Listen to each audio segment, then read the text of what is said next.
morning.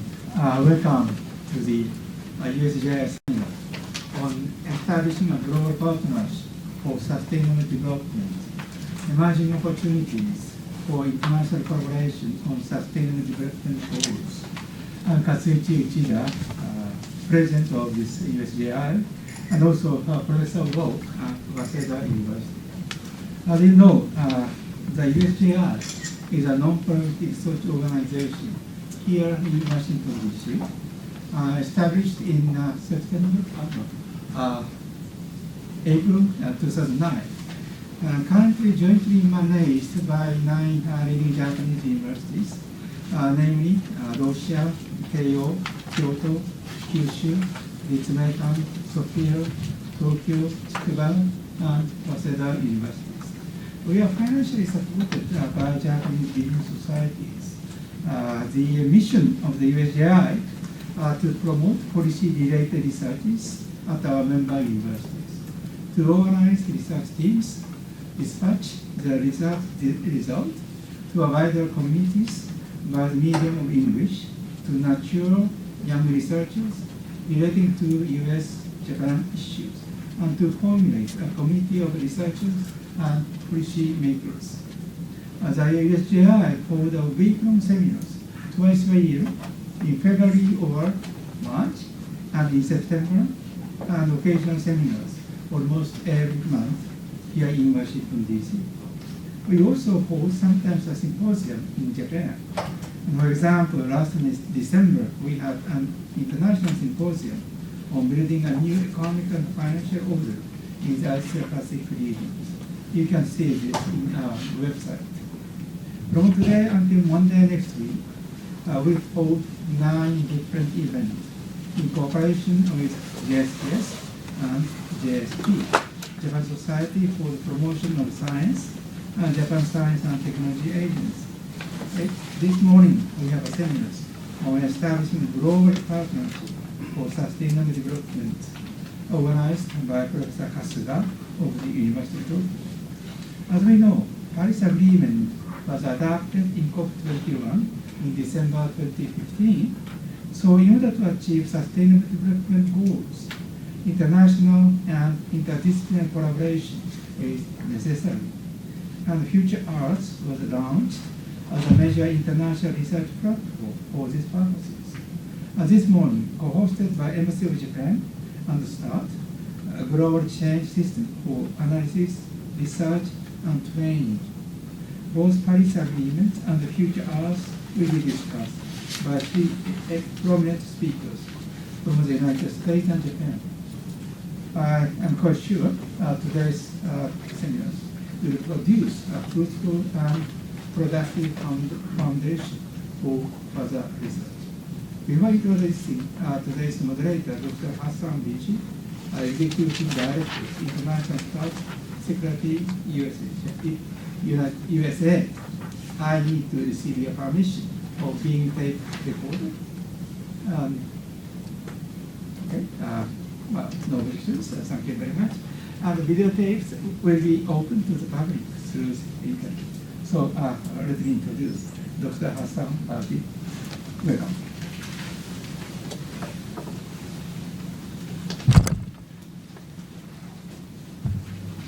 Good morning. It's my pleasure to be here. This is something that we've been trying to do for a long time. START, as you heard, is an international NGO headquartered here in Washington, D.C. at the DuPont Circle, not far from here, in the American Geophysical Union. You are welcome to visit if you're in town. Certainly my Japanese colleagues, you are most welcome to visit us sometimes. START is an international NGO that works at the interface of science and development, focusing on global environmental change particularly. And so we look at things very much from the lens of change. Change not only in the background natural system, but change also that we, the humans, produce in the world. So we look at the system. Earth system is a coupled system that includes people and economies. My purpose here is to really do what START does, which is to engage communities into conversation. so that we can think about common ways of collaborating and cooperating. START also focuses a lot on younger people, but that is all on our website. If you have time, we'll talk about it. My purpose here really is to moderate this session, so I'm going to be very, very short, and then I'll invite some speakers that are in the front here to talk. But before I proceed on that, let me invite Kenji Yamanichi-sensei, who is a minister for economic affairs here in the Embassy of Japan. It's a real pleasure to have you, sir. If you will give us a few kind remarks and get us going, we will look forward to then listening to the rest of the people. Thank you, sir. Good morning, ladies and gentlemen. My name is Kanji Yamanouchi. I'm the Minister for the Economic Affairs. So I'm so pleased to be invited here to give you I don't give you any good big speech, just a few remarks. But yes, I'm so happy to be a part of this gathering because this has sort of various important connotations. One, US-Japan cooperation. One, development issues like sustainable development goals. The other one is environmental issues which face the globally great challenges. So, and let me talk about a little bit about US-Japan relations.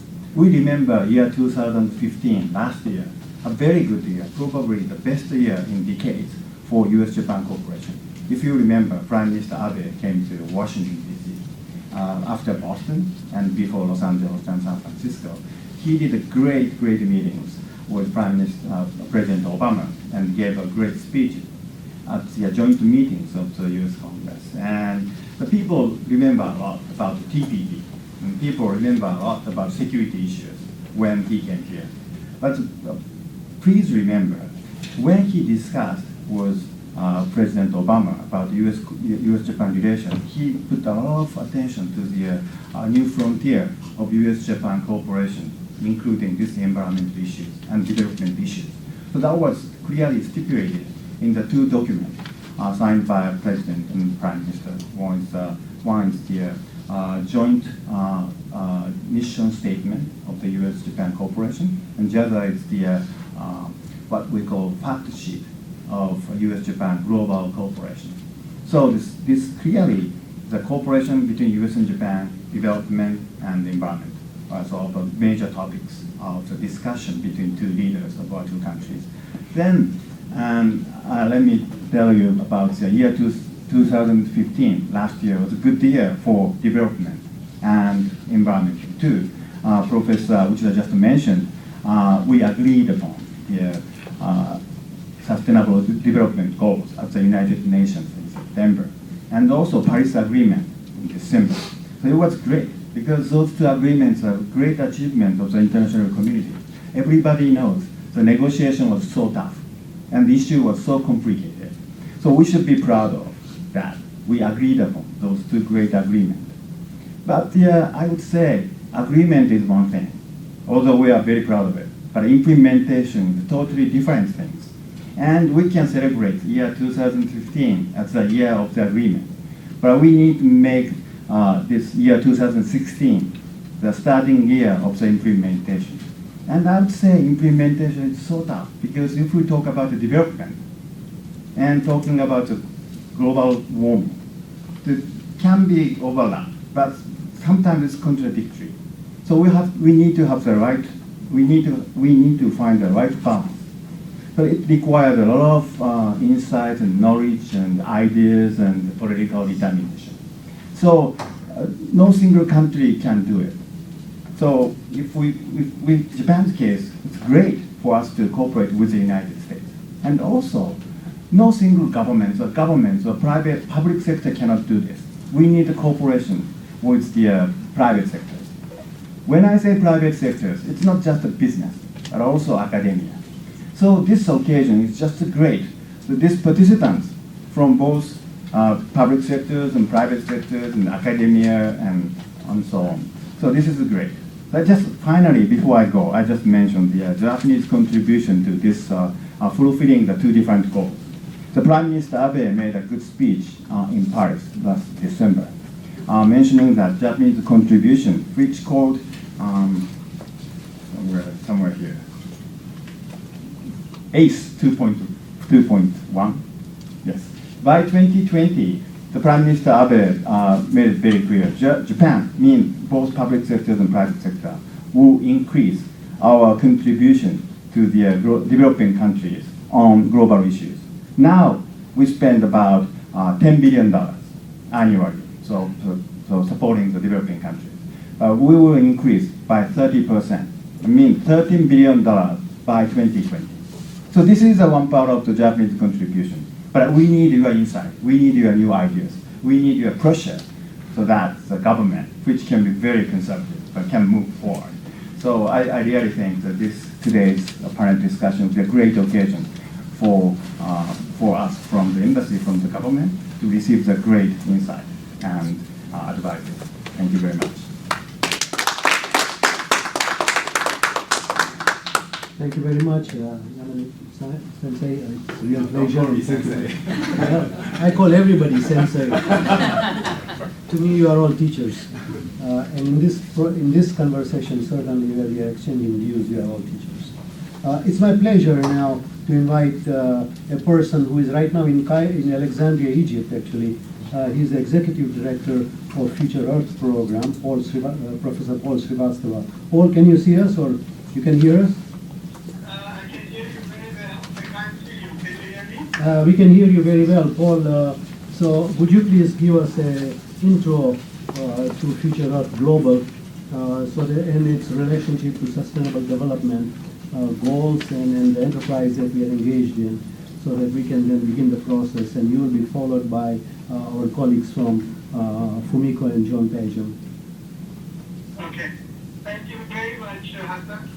And I want to thank the organizers of this session on establishing a global partnership for sustainable development. Clearly, sustainable development cannot occur without a global partnership, and I'm very thankful to the Embassy of Japan, to Japan Research Institute, to START, and to the Japan Society for the Promotion of Sciences for putting together this very valuable symposium.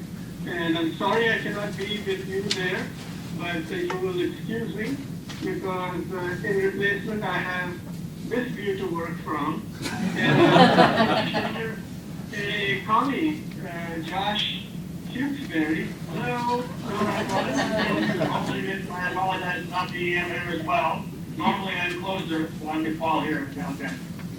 Okay, so we are here to say a few words about FutureEarth and how we are working towards sustainable development. For those of you who are new to FutureEarth, let me just say this is a large research program on sustainability sciences. It is sponsored by a number of United Nations organizations such as UNEP, UNU, and UNESCO, a number of science councils such as ICSU, International Science Union, and International Social Science Council, and a number of other stakeholders like the World Business Council for Sustainable Development and the FCS Forum in Japan, as well as the SDSN. So we've got a very illustrious group of sponsors. We also have a science committee made out of world-famous scientists, and additionally we have an engagement committee that includes politicians and non-scientists who bring stakeholder views to us. The Global Secretariat that I am leading is based out of 5 locations in Montreal, Paris, Toronto, Stockholm, and Colorado. And in addition, we have 4 regional centers, which are located in Kyoto for Asia Pacific region, in Norwich for England for the European region, in did you lose the connection? yeah, 2 of It'll come down.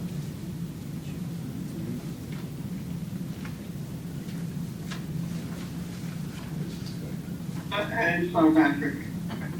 So we believe we have a global footprint. This global footprint in terms of sciences is executed by 23 core projects that cover everything from international biosphere, geosphere science to biodiversity science to ocean science, and a lot of social sciences and humanities. So we are a truly transdisciplinary program with about over 50,000 scientists in our network, delivering science globally. Last November, our Governing Council approved something called knowledge action networks, and this was an attempt to push traditional science into two types of integration. One is integrating natural science with the social sciences, and the other, more importantly, is integrating stakeholders with the sciences broadly, so that we can develop solutions-oriented science and actually make a difference on the ground.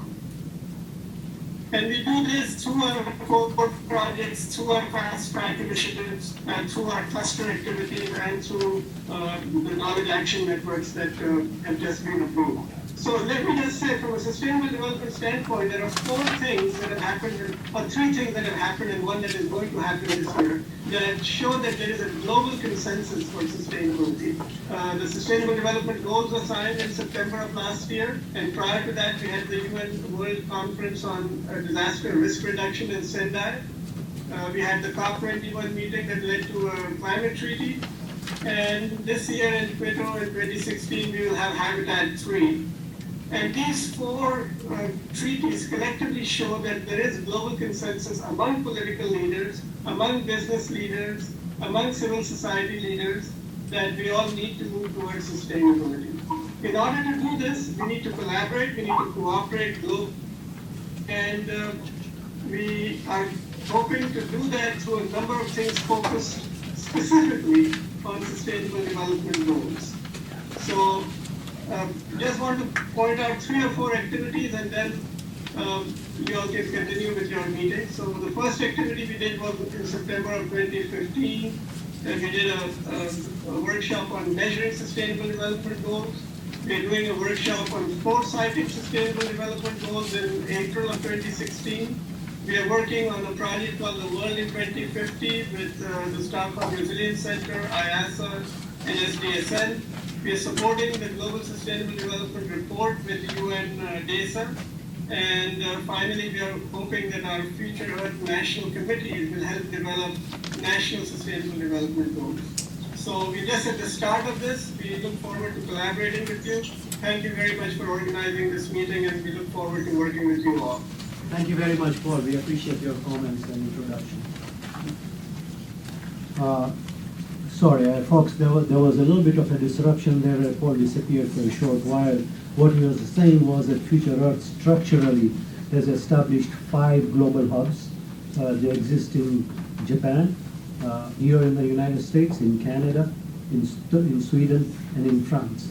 And in addition, today, Paul is in Alexandria in Africa, in Egypt, where we are beginning to converge on establishing at least 2 regional nodes in Africa. One will be in Rwanda and one in South Africa initially, but clearly the intent is to expand it into Francophone West Africa also later on.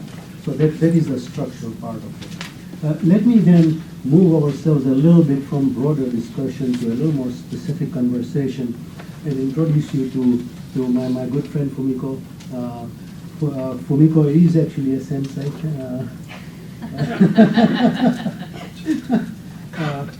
It's been my pleasure to know her for many, many years and interact with her and work with her. Fumiko is now the director of the FutureEarth Global Hub, but she has worked in health sciences, she has worked in JSPS before, she has worked in so many different positions that I will not enumerate her entire CV here, just to tell you that she is a person with many, many different interests, and she's really a systems-oriented person. So, Fumiko Sensei, yours. Thank you very much for a very, very kind introduction. Good morning to everybody. It's my very great pleasure to be here, invited by SDAT and Japan,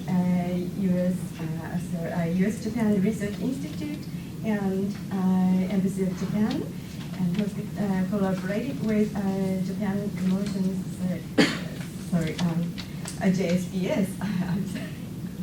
It's too long to remember. It's my pleasure to represent what's going on in Japan Hub of FutureEarth. But my title of the position is written as the visiting professor at the University of Tokyo due to a budgetary reason to be invited here. So let me start the FutureEarth and SDGs, in particular focusing on capacity building activities in Japan. This is a very famous picture, but I would like to emphasize some close relationship with FutureEarth challenges.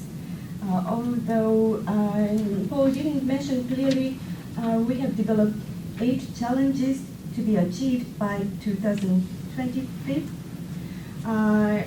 with clear targets to solve the social problems. And those several goals are directly linked to FutureEarth 8 challenges. But of course, many others have similar interaction with FutureEarth targets. And also, we are now developing knowledge action networks. But before going to that, I'd like to make clear a link with these 8 challenges to the activities taken by the United Nations, as Paul mentioned. So all these 8 challenges are contributing to SDGs, as I mentioned before, and COP21 Paris Agreement, of course, and specifically the building healthy, resilient cities will be contributing to Habitat 3 this year. And again, all these 8 challenges will contribute to UNEP General Assembly again this year. And then the 8th challenge for social resilience for FutureEarth, future threats, has contributed to the World Congress on Disaster Risk Reduction that was held in Sendai last March. So in order to encourage more interaction with the society as well as the different disciplines in the science community, we have established knowledge action networks, so-called CANs, and several CANs are already open, like the Food, Energy, Water Nexus, Natural Assets, Future Cities, Future Health. Those 4 are directly linked to our challenges. But we have developed some other CANs with more broad types of the issues, such as SDGs, of course, and future oceans, and transformations, and sustainable financing systems. And we are now actively discussing about establishing CANs for disaster reduction or new technology to solve these transversal problems. Now I'd like to mention a little bit details of the structure, although some of them are explained by Paul. We have Governing Council as a decision-making body of FutureEarth, composed by international science communities, associations, as well as some United Nations organizations and funding bodies such as Belmont Form, to be touched upon by Maria later, and SPS Forum from Japan. And sorry, the circle is a little bit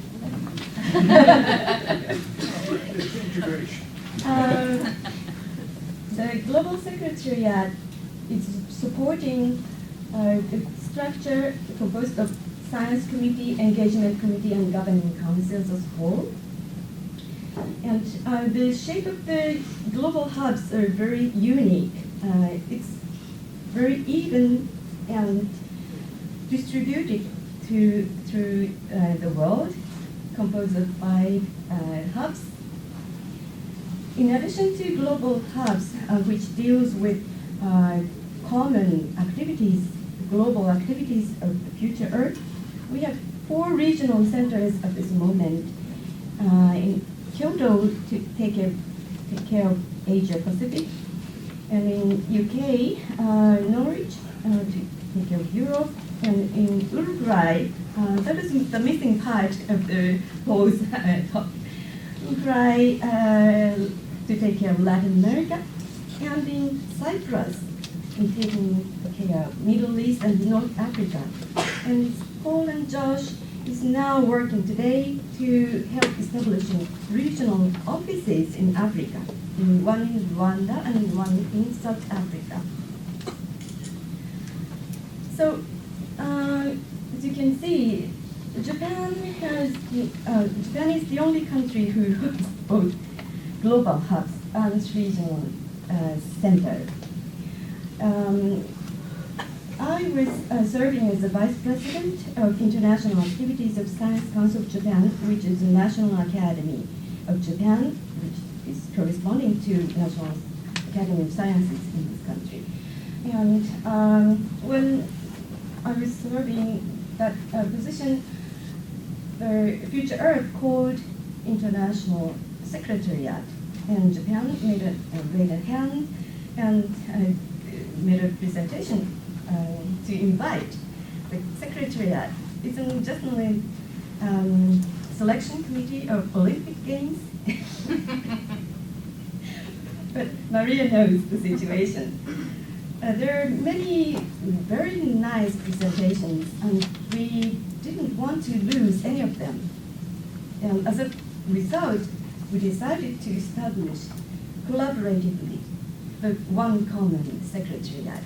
It's a very unique interdisciplinary or transdisciplinary activities from the first. So we are collaborating, and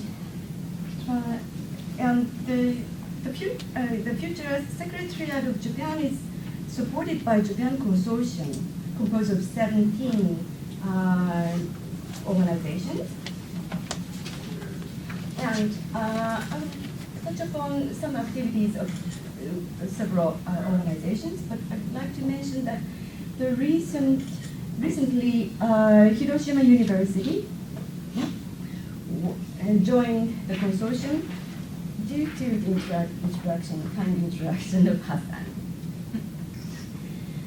And in November last year, the Future General meetings was held in Tokyo, Japan, at the Science Council of Japan, and Science and Engagement Committee members are there, and Governing Council members are there.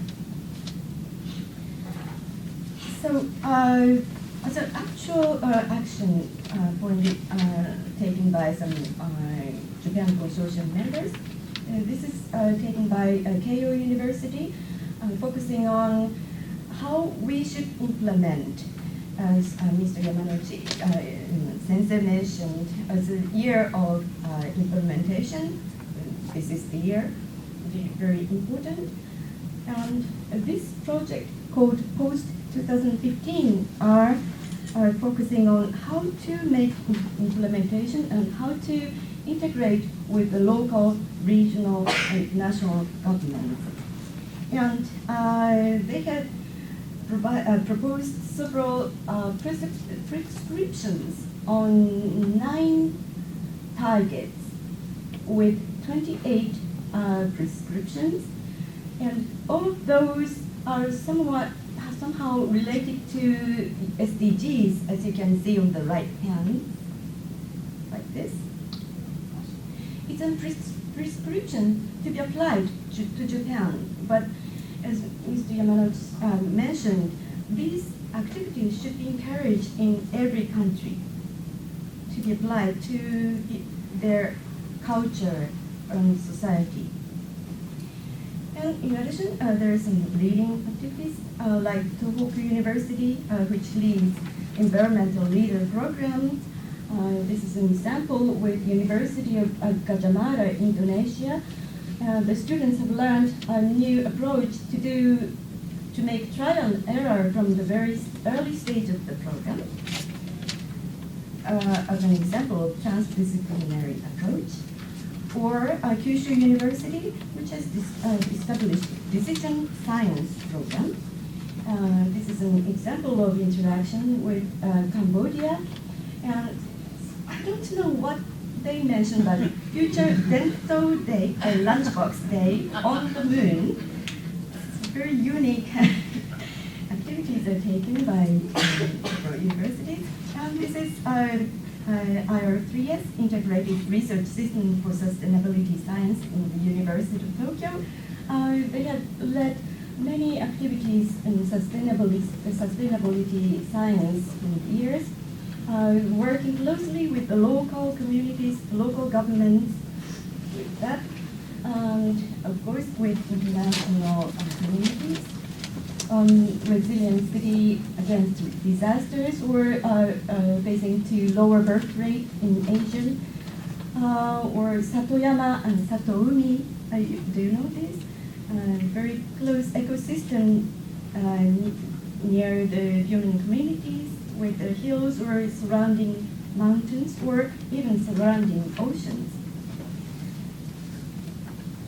So this is what I have presented from Japan side, and now I would like to give a part to John to talk more about the close relationship with Colorado in Japan and start. And thank you very much for your attention.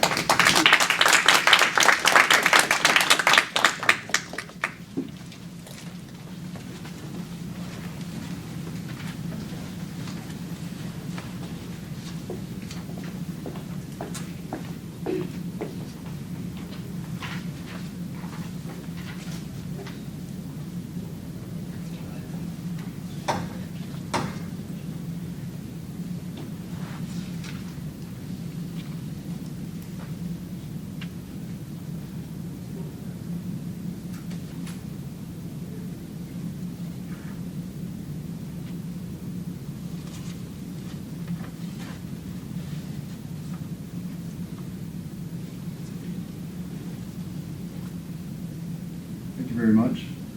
I'm listed in the program as the capacity building lead of FutureEarth in Colorado. But actually, I wear two hats. I'm the deputy director at the International START Secretariat, and I still have a foot firmly planted in START, while I've got another foot that's exploring this new thing called FutureEarth. And it's been a really exciting last few months as we began to develop this close working relationship with FutureEarth. A lot of really rich ideas are beginning to emerge from this collaboration related to capacity building. And the collaboration is not just the Colorado hub, we're closely involved with the Japan hub as well. And so what I want to do is to spend a few minutes highlighting some of that work and the approach we're taking to thinking about capacity building in the context of FutureEarth. And you probably already saw my talking points right below that as he was getting the slide ready.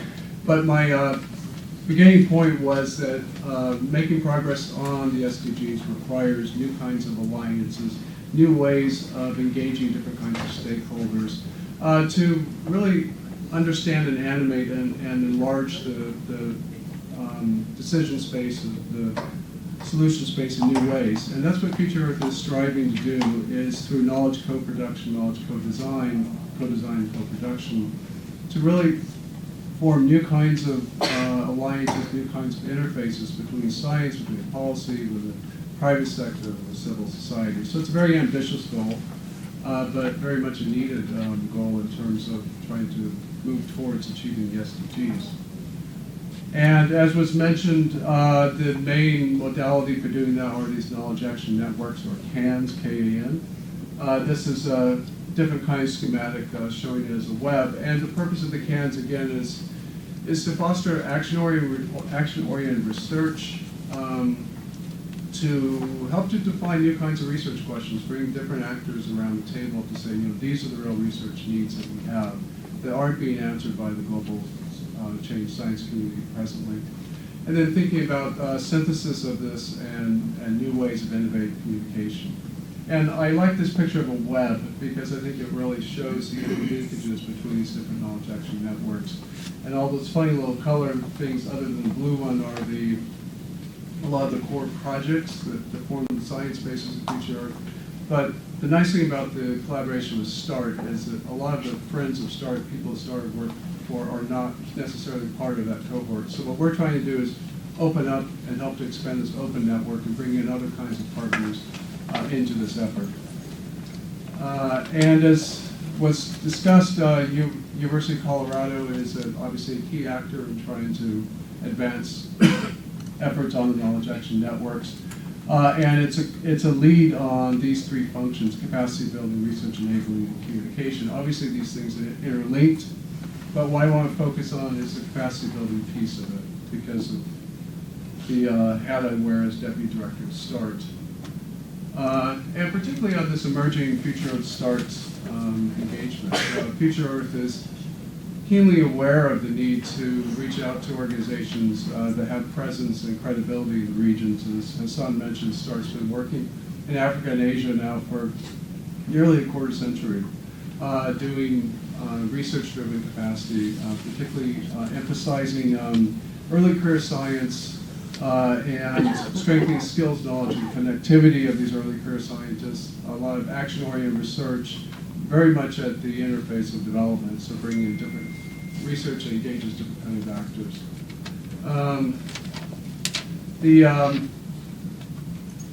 Sort of the hub of this activity between START and FutureEarth is at Colorado, but as I'm going to talk about in a minute, we've got close collaborations with Japan as well as we're rolling out this strategy.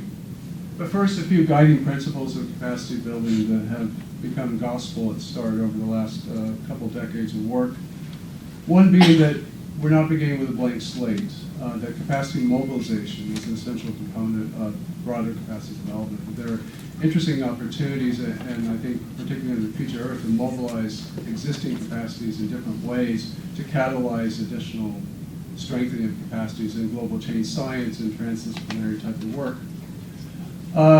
That ownership very much needs to be shaped by internal demands rather than external agendas, and that's an obvious one, but it's one that still is sometimes gets lost in the actual decisions that donors are making. There's an example in Africa where there's a very large program called Future Climate for Africa that's involved almost no Africans in the development of the concept of the program. So it's clearly there's a need to continue to push for this. If for nothing else, you get more ownership, you get more sustainability, you get relevance in the effort, hopefully durability. And then related to that is that looking for opportunistic pathways for capacity building activities, and not just external tools and methods that help to drive the capacity building, but really where's the relevance to people who actually would benefit from it.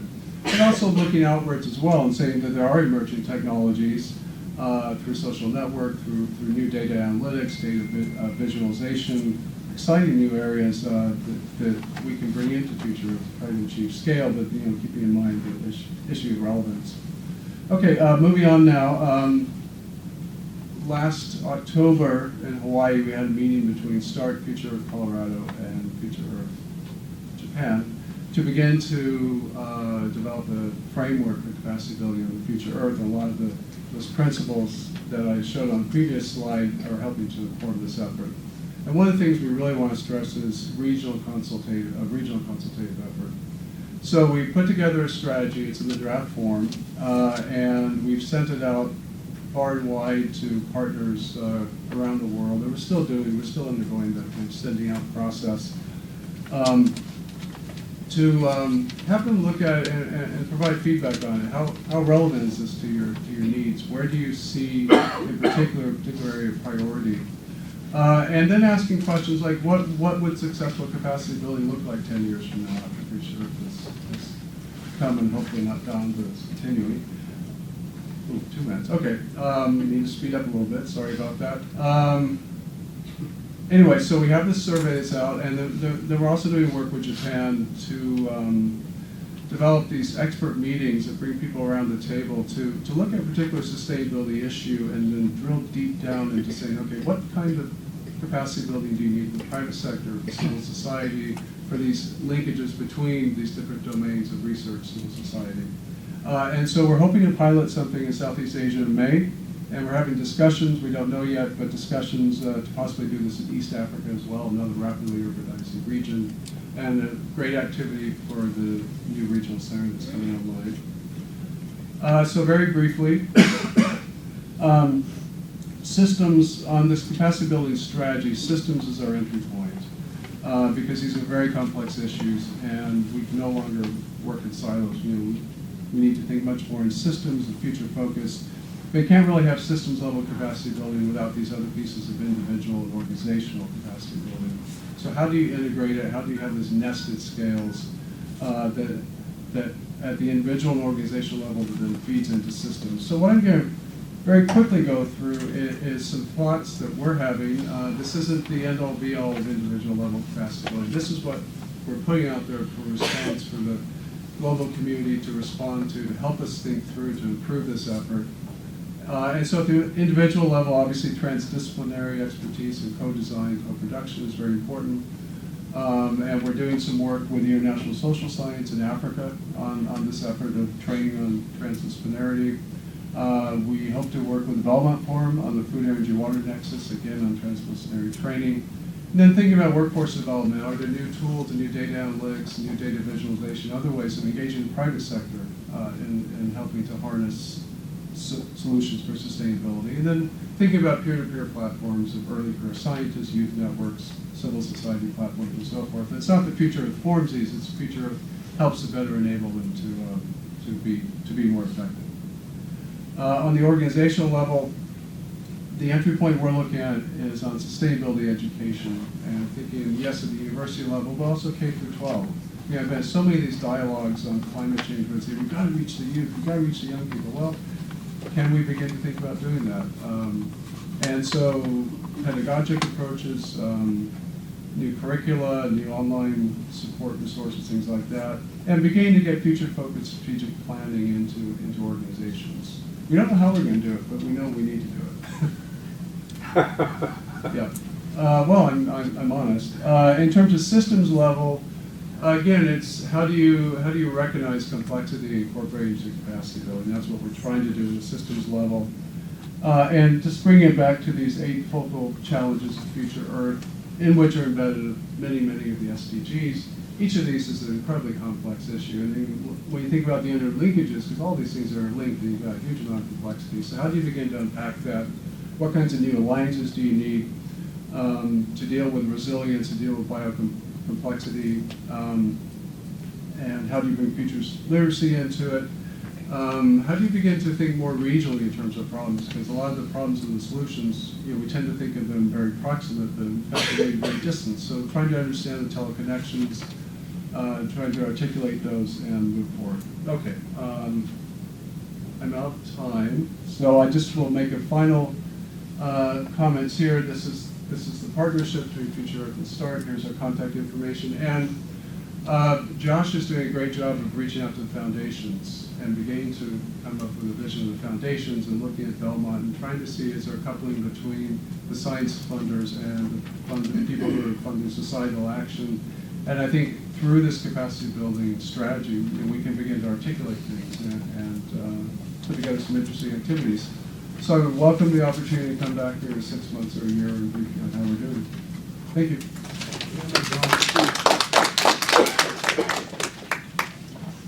Thank you, John, and thank you, Fumiko, for introducing us to the structural and the philosophical and the programmatic aspects of FutureEarth. Let me now invite Maria Yuli, my good friend from the National Science Foundation. She's been involved for a very long time, not only in innovating the source, the initial ingredients out of which FutureEarth arose. And one critical component of that ingredient, that sauce that we are cooking, has got to be the issue of resources, particularly funding. Maria is from the National Science Foundation. She's a member of something called the Belmont Group. Belmont Group is a number of research agencies. And so she will give us a perspective from not only the funding agencies, but also broadly from the point of view of a governing structure, the governing council of FutureEarth. Thank you, Hassan. I want to say thank you to everyone for inviting me here. It's a great pleasure to be able to talk to you guys about maybe some innovative ways of getting together some resources to make all these wonderful things that we want to do happen. So I'm just going to kind of launch into this, and obviously you've seen this already. I think everyone grabbed this slide. But what we wanted, I wanted to put it up here because the Sustainable Development Goals are obviously something that people are now moving toward and looking at. You know, we've gone past the Millennium Development Goals and more towards sustainability. So what is it that we need to be able to do to sustain our existence, to sustain all these wonderfully great practices that we're trying to do, and to really look at developing ways to inhabit the earth in a much more equal way. So what we look at here is what I would say are solutions for this. Rather than looking at just basic research, what we're trying to do here is to provide solutions for many of these problems. And that really is going to take things like financial resources. Okay, let's just put that straight on the table. Without the cash, we're not going to be able to do this. We also need things like technology development and transfer. That's really important. Science is not the answer to everything. Technology is not the answer to everything. It has to come in more of a sustainable, co-designed way. So what we're looking here to do is to create spaces and opportunities for enabling solutions-oriented research, okay? And not meaning that that's the only thing that we will ever do. Basic science has its great and wonderful platform. It needs to be continually supported. A lot of our major breakthroughs in technology and development come from that. So what I'm saying is we need to keep doing that, but we also need to be able to provide a space for people who want to work together to address these rather large problems. And then with that, you definitely need capacity building. And that does not necessarily mean education only. You need to be able to educate the masses, yes, but you also have to be able to create capacity in people working together, you know, breaking down the disciplines. You know, a long time ago, people would have gotten their degrees only in chemistry, only in physics. I have a degree in geochemistry. To me, that's, you know, a great step forward. What I'm hoping for in the long run is for people to be able to get degrees in sustainability science, you know, things like that, so that it is just a natural way of moving forward. And I think if we're stubborn enough, that will happen, but we do need to create those opportunities for that to happen. And through that, and to do that, we need innovative partnerships for this to happen. So one of the things that we can start to do, and we have started to do, is to really develop national and international partnerships to move these things forward. Again, I want to express that that basic science and engineering research, mission agencies, and development all have their niche, and what we're trying to look at is that knowledge transfer across those. Okay? Everybody can play a part in this, and it will be those people who want to do that sort of, I call it the bucket brigade. So where you develop knowledge and you pass it on to someone else who can use it to do something else with it. And that way we can actually get having our knowledge to action. And in the US, we've been doing this quite, I would say, we're getting there. But we work within our interagencies. I'll just talk from the federal point. So NSF does work with NASA. NASA does work with USAID. AID works with NSF. So we do kind of do that, but it's not our main mode of operating. And so we're trying to create opportunities to make that a little bit easier within this country. And we also realize that many of these challenges that we have go way beyond the US. Okay? And so we need great partnerships for international. And Japan has been, and probably, hopefully, will continue to be, a great partner for the US to do these things. We've worked quite closely with JST, JSPS, MOEJ, we've worked with JAXA, we've worked, you know, all of these things, and we've worked together to do this. And one of the main things that we've done in the past is to go beyond not just bilateral cooperation, where U.S. works with Japan, Japan works with Germany, so all of these bilateral. So since we're all doing the same thing, why don't we all just get together and do things together? So that's what we tried to do with what we call the Belmont Forum.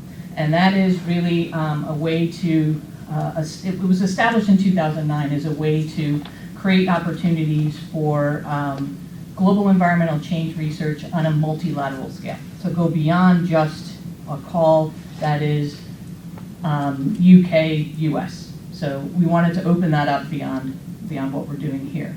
And so what we did was we formed a group of the world's leading funders of global environmental change research and international social sciences councils.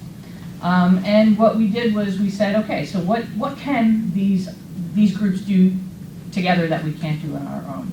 So we looked at this and said the next step in terms of global environmental change needs to really focus on what we call the Belmont Challenge. And if you look at that, that's pretty much what everybody else is looking at. Okay, this isn't hugely unique, but it does, I think, represent for one of the first times an acknowledged direction by international funders, a collective, that we need to be able to do this. And we need to continue to support things like state-of-the-art information. So we still need to keep our observing systems going.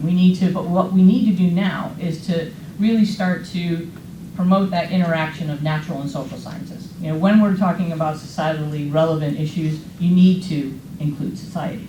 So, I'm a scientist, I'm coming, I know what to do. Here, just do this. That doesn't particularly work anymore. And one of the major things that we needed to ensure was effective international coordination mechanisms. That was one of the biggest stumbling blocks that we've had. You have a partner in another country, you say, let's get together and do this great thing. I get funded, you don't. And all of a sudden that stops. And so what we did was to get this group of people together in the beginning, and it's easier to look at the map than it is to look at all the logos. But what you can see is that we are a little bit short on Africa, but we do have other ways of bringing groups in, and South America as well is another one. We've been working with other funding agencies and funding bodies that are able to support researchers from those countries, and we are continuing to develop those to move us forward. So what do? We get together and we have what we call collaborative research actions. We require that they be multilateral consortia, so a minimum of 3 countries. It has to be interdisciplinary. So without natural science, without social science, forget it. It's not going to fly. It must be co-designed with stakeholders. You have to have a societal partner into this, or we don't entertain it. And again, it's focused on solutions-oriented research, and there is a very strong push for capacity building. And again, capacity building can be relevant to the project, so it doesn't have to be prescriptive of you must have 13 PhD students, 4 K through 12, whatever. It has to be project relevant. So what we do is someone comes up with a great idea. And typically the way this works is someone puts forth a little one-pager that says, here's a great idea on food and water. Okay, then someone else says, I know, we can do one on water and energy. Then someone can say, we want to do one on sustainability. So what we did was last year we had 5 of them brought in together along those lines, and we said, well, if the Belmont Forum got together and we had 23 of these countries working together, what is it that we can do together that we aren't doing currently on our own? And what we looked at was, let's look at the food, water, energy nexus and the effect of urbanization on that nexus, because no one is actually doing that in a very systematic way. So what we try to do is to pick the sweet spot, I would say, where we can add value but not try not to be redundant with our national programs. But one of the things that we want to do is build on our national programs, because if you look at these things, they're only about 20 to 30 million euros per call, so it's not enough to start a brand new huge thing. So we get together and we look at that, we hold a scoping workshop, and we really start to look at identifying that idea, the ideas that need to be supported through the research with the stakeholders to do it, to basically make our contribution towards solutions-oriented research. Then we launch an activity, and we have one of the funders steps up to say, you know, we'll herd the cats for this, and takes the idea. We have research calls that we've done so far have focused on freshwater security, coastal vulnerability, all of those up there, which you can see really overlap with the SDGs. So what we've done, and so how does this particularly fit into FutureEarth? I'm just going to skip this. What we're doing here is that we are advancing the science, okay? From the Belmont Form, we're leveraging our domestic resources. We're benefiting from our partner country investments, and that we have come up with a very flexible funding mechanism. It's not a common pot, so no money transfers cross borders. Each country identifies their eligible researchers, and they support them directly. But we make sure that they're in a consortium. And then we can therefore capitalize on our national and in-country priorities. And we've actually been able to start to develop some better tools and products for decision making. And so that has a direct contribution to FutureEarth. The way that we see as START is bringing a new network of researchers into the core projects that were the global environmental change projects. Belmont is doing the same thing. So we are, for every one of our projects, we are bringing in a new cadre of people within the FutureEarth umbrella. And we are able to contribute then to the knowledge action networks. And we're actually working with some of our coordination. We're looking at, in the future, to be able to do a bit more coordination of our own cats, and to look at linking that with the FutureEarth Secretariat, again, promoting synthesis and capacity building. So that's pretty much where I end. Thank you. Thank you very much, Maria. I never call a funding agency a cat. It will not work. I would call it the projects are cats. Folks, thank you very much. Thank you very much, speakers. We really appreciate your introduction to the game of how do we really attain sustainable way of living, basically. That is what it's all about. Sustainable developments are targets, they're goals out there. It's like a holy grail. We can aspire to be that way, but when do we know that we are there? Probably by the time we get there, we will need to set even more ambitious goals, and therefore sustainability is kind of like a holy grail that's worthwhile looking for, trying to attain. And the challenge is the journey itself, because that is where the learning is done, that is where collaboration happens, that is where the guts of interaction is. So what we have learned is that we have the SDGs. Those are defined now, pretty much accepted. We have the climate agreement, we have the biodiversity agreements and international conventions. So those are all there. We have now an international scientific program that is beginning to mature into an actionable program. We heard that it will develop knowledge action networks, somehow develop the knowledge and enable that knowledge to be utilized in a solutions-oriented way. Clearly that requires engagement of communities not only involved in research in academia, but community involved in practical work on the ground, practitioners community, whether they are engineers, doctors, energy managers, common people on the ground, farmers, or whether they are decision makers in various sectors or policymakers at national government levels. This is a very tall order, a big task for a research enterprise to deliver. But we also heard that there is an international cooperation between funding agencies that desire this activity to happen. So we have a convergence of goals, the mobilization of the scientific community, and the mobilization of the funding structures. Is that sufficient really for us to proceed with? Is there more to do? What is the one big outcome that FutureEarth might deliver in a foreseeable future?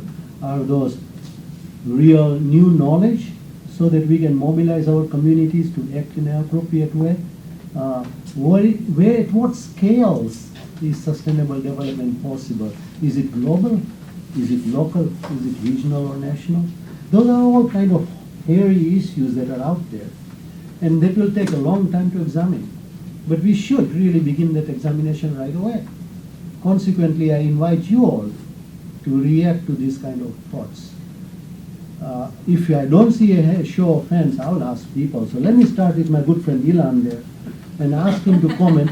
Let me say that Ilan, who has had academic positions here in the US, in Europe, all over, has been at the forefront of trying to connect the private sector, the public sector, and the research sector in proactive action. So Ilan, can you please give us a perspective? Thank you. Thank you also for the presentations, which I think already set a very nice framework for all this. Let me first say where I'm coming from in that sense that I actually live here in Washington, but I commute to Germany. I am a senior advisor for global sustainability research at the relatively new Institute for Advanced Sustainability Studies in Potsdam, Germany. And one of my concerns from long ago, and I think it runs in a very interesting way across everything that was said this morning, is the question of how do we implement things. And one of the things that I started already in 2007 and was approved by the International Human Dimensions Program before it faded into the sunset and eventually maybe reappears, if you will, within the framework of FutureEarth, is a alliance called Knowledge, Learning, and Societal Change, or as I refer to it as Classica, K-L-A-S-I-C-A. And that particularly deals with what you all addressed in one way or another, including the knowledge action networks. The question being, what's in there between that gap, the proverbial gap between knowledge and action? And from my point of view, it's about making meaning in order to be able to make decisions. So if we don't understand the information, the knowledge is not useful. And that means that that has to be at multiple levels of governance. It has to be in multiple contexts, physical and social and cultural. And so that has led very recently, just a week and a half ago now, a workshop in Potsdam on collective behavior change towards sustainable futures. And that's a big missing piece in my view. In terms of all of the research, there's very little that addresses that in the sense of sustainability. I mean, we know about social movements for civil rights, for labor unions, for whatever you'd like, but not in this context, not in a target which is uncertain, ill-defined, as you were saying. We have to keep changing. We have to learn. The point is we have to learn our way to get there. We will always have to learn our way to get there. It isn't in the textbooks.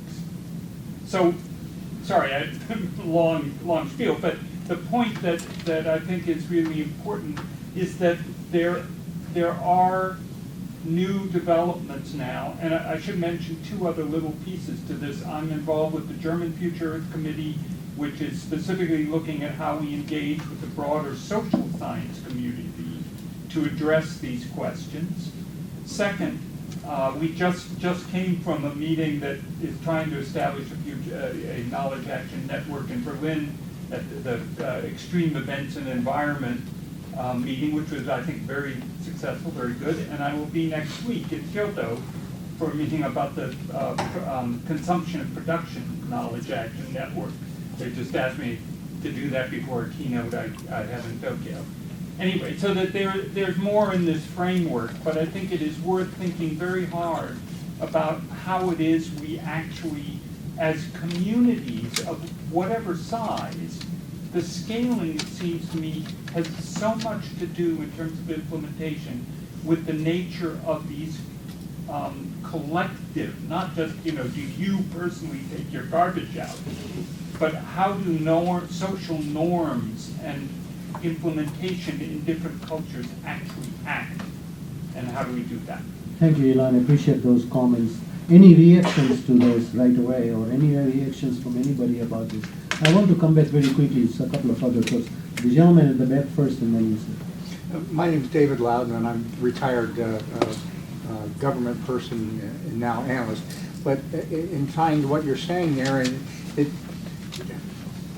I asked a question: are we also soliciting advocates at all the levels that we need to, whether it's advocates in government, advocates in the international business community? I know we have supporters, and if we're doing that, then going back to the chuckle that John made about getting the children involved, that's where the durability comes into play, because now you're talking a generational impact to, once you have achieved that, critical mass then can roll on its own, and we don't have to fight that battle continually every decade or so. Please, sir. Could you introduce yourself also, if you'd like, and why? I can't give it to you, but you can put this. I will try to speak. Here, please, it will reach you. Thank you so much. I'm a member for UNESCO Task Force since 2000, and I used to run about 5 large European Commission projects. I was mostly based in Scandinavia, so I moved to Washington for various purposes. My question is, how best to formulate it? All this, I'm a little bit provocative, if I may. All this reminds me of the brilliant failure of European Commission during 20 years, how to address shared shared needs. I spent in a project, European Commission spent $12 million about knowledge and so on. And at the end, one thing where we failed were to engage local communities. We had partners in Norway's villages, Oslo, then Okinawa, Japan. So how to involve individuals, persons, communities as they are. We conducted some of the project, and we got impressive results as soon as we mobilized those communities with their own experiments. So we can talk more about this. So personal local mobilization is critical. In UNESCO, we have this intangible cultural heritage task force. I'm the strategist of it, and every time when we made demonstration, we got involved local communities, forests in local communities in Norway, around the they came with a lot of innovative entrepreneurial ideas, and I had difficulty to integrate them in Europe. My second question is how to address large critical issues like land degradation. $300 billion in documented costs per year. 30% of the land is degraded. This has to be addressed now. Combination of these global needs with local profiles probably should be one of the ideas. All this is not very nice framework, and I'm very impressed. A lot of resources visualized here, but concrete project objectives now, this year, not in 2020. Thank you. Thank you very much. A comment there, please, first, and then you. Would you like to come up here, or can you talk louder? I can project. So, my name is Leo. I'm from George Washington University down the road. I also work for the Asia Foundation. One of the key problems that, let me jump down to sir, your question, with engaging the local population is engaging with local governments. On top of the local population level, you have to have government approval for a lot of the projects. And then that has been, in the case of Southeast Asia, I'm thinking about Cambodia in particular, it's not happening due to various political reasons, due to various local tensions. So my question to the panelists are, do we have any initiatives in countering the problem mitigation with local governance on top of the local population. Thank you. Thank you. You, sir. We'll collect a few questions and Prem after you, but this gentleman first. Yes, my name is Dan Vasquez. I'm CEO and owner of IntelliMeans. It's an international relations company. My question is, how can a company like mine provide help in this kind of work? With the experience and expertise I have with working with Japan and the US and global partners from my previous work, there are companies like me that can contribute to this. How can we make the right connections with the right people to help the whole process move forward? Thank you. One last one and two more. From Prem first and this lady here next to us. Ladies first. Please go on. I'll just speak up. So I'm a high school student, and I really want to thank all the speakers here and the question takers. So on the issue of education, and on that you mentioned like how to address the generation problem, I was wondering if any of the organizations has such, or mechanisms has a local, maybe high school or the school initiatives themselves, because so I come from China and Shanghai, and now I am an idea starter of such organization called Shanghai High School Eco Association that aims to link all the high schools together and conduct, like, engage the students in the eco affairs. So is there such kind of back support or backup in your organization? Thank you. Prem, you are the last one, and then we'll begin to converse about all the issues that were raised. Okay. Well, first of all, thanks for the presentation. It's great to see after all these agreements that already we are taking steps towards action. This whole idea of social movement and local communities, I think we should operate at different levels as well. And at the global level, I think we also should think about processes of transformation at kind of major scale. I just want to illustrate, I forgot to say that I work for the International Fertile Development Center. It's a research and development center, so we help farmers in developing countries and you saw in terms of pesticide use in the world, there was a whole movement to say we don't want this toxic persistent stuff. And there has been a whole evolution technologically in the way it's being applied and used, etc., over the past few decades because of these movements. I worked on fertilizers a couple of years, and I'm flabbergasted to see how little innovation there is. There's actually no innovation. And the industry is not inclined to invest. So the question is, how can we mobilize a movement, a societal movement basically, for people to understand that we need these transformations as well? And I think, so it's great that we have these local initiatives, but we have to somehow also look at overall concepts and changes. Thank you, Prem.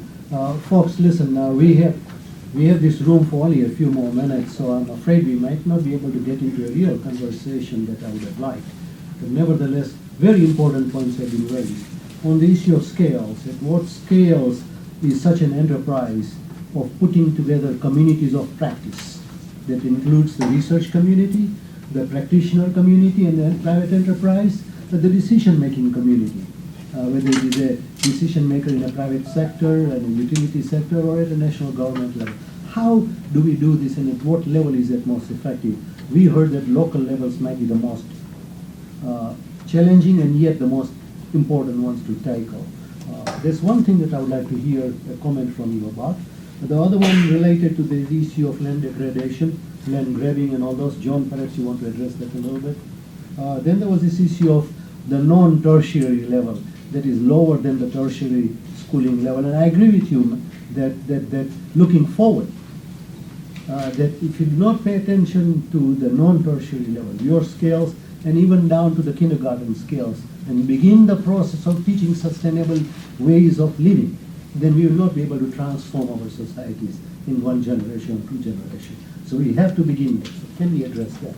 And that, I think, comes back to capacity building in a way, something that my organization lives and breathes. So I really like your question related to that. And the last one really is this issue of mobilizing the private sector, which to my mind is such an important aspect of everything else. So if you could kindly address whatever you like, one or all of those, but short, please. Thank you very much for wonderful and very concrete suggestions and proposals and questions. I would like to address to the question on the involvement of local communities and the over the generation issue. In my talk, I try to introduce some of the activities to already involving local communities, such as Satoyama or Satoumi projects, to deeply discuss with the local people, including the local government. And in the Japan Consortium organizations, I'd like to identify the ICLE Japan. ICLE is a global society of local governments, as you know. And ICLE Japan is supporting the activities of Global Hub for FutureEarth. It's a typical way of engaging the local communities. And so the generation issue, I would like to stress the responsibility across the generation should be considered at every steps or every topic of FutureEarth, because we have to think about the sustainability in longer terms over our own lifetime. So high school students or kindergarten students should be considered at the same time. So over those issues as a whole, we should keep learning attitude. So as Hassan said at the first of introduction, everybody is teacher, each other. We need to keep the mind of learning. We can learn not only from the scientific community, but also from the society and from any people or any professionals. They have own knowledge, own culture, and own wisdom. So, yeah, that's so far from me. Thank you. Just a few comments. One, the issue of context is so critical. We're drowning in information, and we've got too much citizen support, and we don't know what we're supporting. And so we really need to get away from that. And I think the adaptation and climate change arena offers some lessons in that, both how to do it right, but also how to back away from that. So you're not getting a proliferation of 20 portals on climate change, and no one really knows how good those projections are. So I think we can learn from this effort. Also, the community-based adaptation work is really beginning to get to perhaps at scale.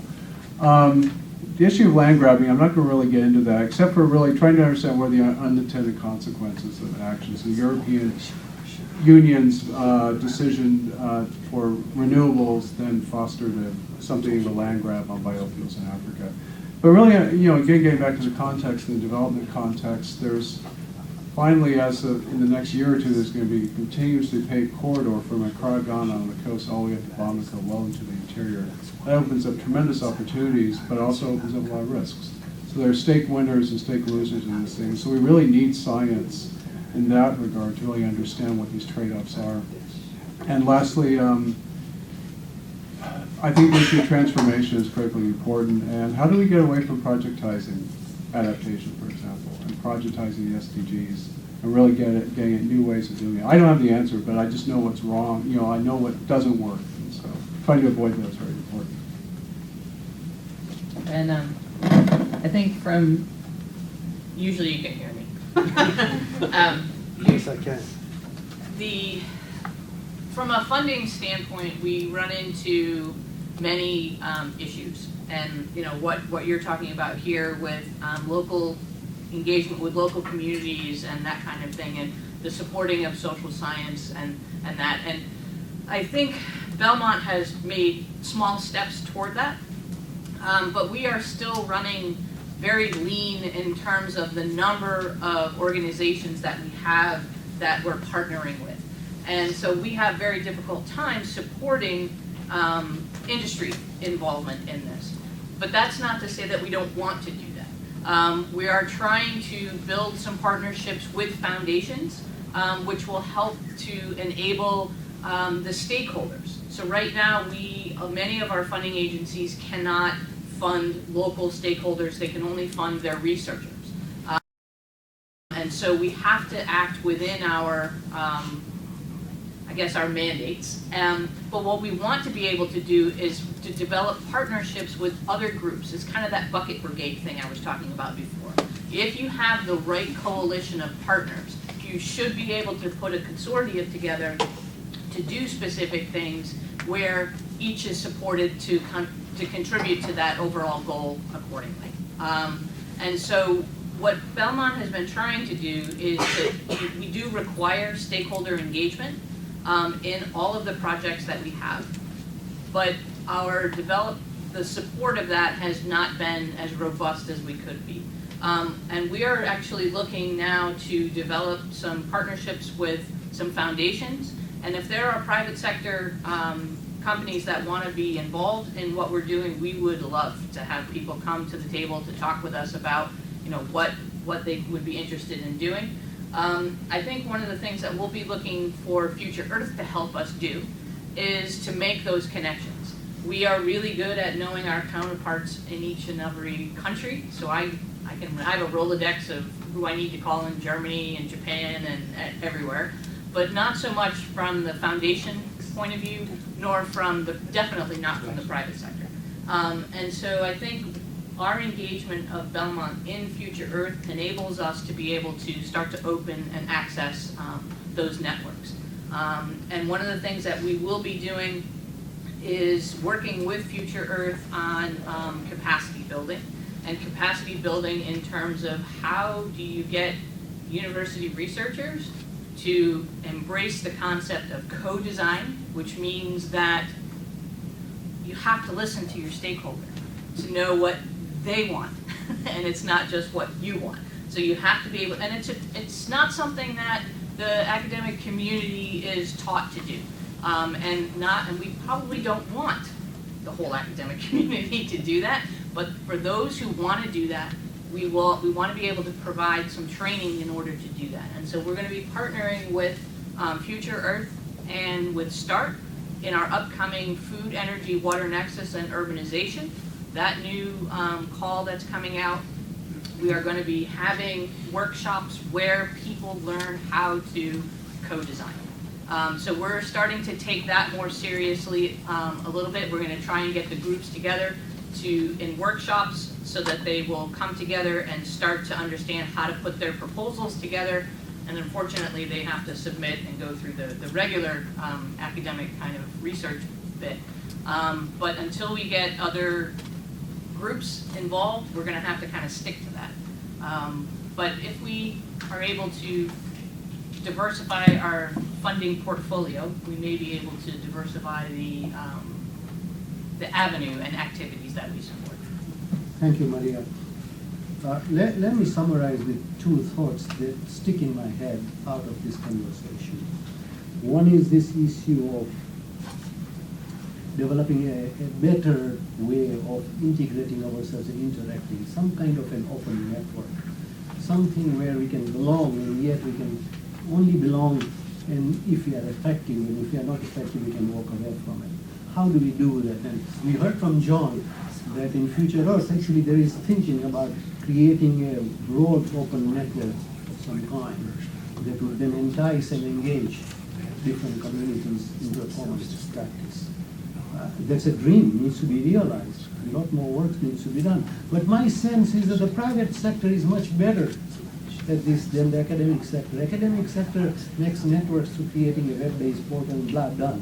It needs a much better way of doing things than that. We need to learn from the community about how to go about doing open networking, despite competition and all of that, how to benefit from what is commonly needed. The other thought in my head is based on a dinner I had last night with a good friend from the White House Science and Technology Policy Office, with whom we discussed issues of developing a platform for resiliency dialogues, a PPP, a public-private partnership platform here in the US, but certainly then taking that model and porting it elsewhere, say in Japan, for example, through FutureEarth. That can we generate such dialogue in platforms where we can engage in discussions and come to common consensus about how we might get together and at what scales of interest that we have mutually produced. So those two thoughts stick in my head. And I would like you to take that message with you to mull over as you have your lunch and as you go with the rest of the day. Because we will be meeting here in a small session to talk about is there something between USJI and the US agencies here. The academic institutions that comprise the USJI and the academic institutions that comprise US-based institution structure. How can we do a practical collaborative action related to these issues? At this point then, I would like to close this session, but before I do that, is there anybody who is burning to say something that I have not allowed a chance to? I would welcome it for last 30 minutes. If not, then I want to do the following. I want to sincerely thank, first of all, the USJI. Thank you very much, sir, for hosting us. It's really a pleasure. And the Embassy of Japan, our gratitude to you, and we look forward to continued interaction with you. This is only a beginning.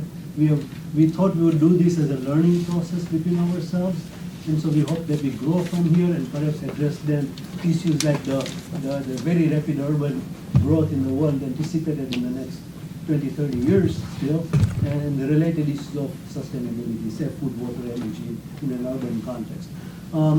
Thank you very much, my good friend and a senior visiting fellow in START from Ministry of Environment Japan, my good friend here, Takuya Sensei, not Sensei, Sensei also. And most of all, thank you all for coming here and having a conversation. This is only a beginning of a conversation, and I hope that as we go along, we can exchange our carbon so that I can keep in touch with you and you can keep in touch with us, and so that we can have this as an ongoing dialogue. Let this not be just a conversation this morning. That's what I entreat you to do. Thank you very much.